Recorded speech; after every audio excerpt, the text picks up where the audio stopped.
Did you know that it's probably Great Britain's fault that so many countries still criminalise same-sex marriage? And one of the biggest misconceptions about LGBTQ+ laws is that countries have decided them on their own and have had them for a very long time. And that, for the most part, is just not true.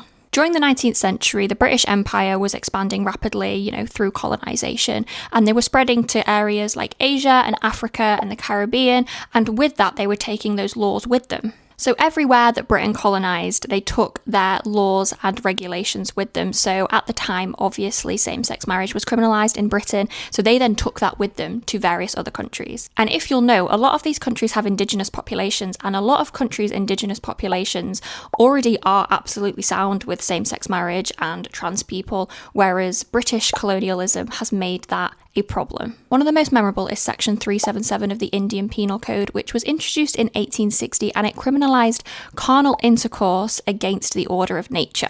That was the specific criminal offence. Similar laws spread widely across various British colonies, and after the Second World War, when a lot of those colonies became free again, they kept those laws in place. Today, around half the countries that still criminalise same-sex marriage were colonised by Britain, and that includes countries like Uganda, Nigeria, Bangladesh, Jamaica. Yeah, the list is pretty long.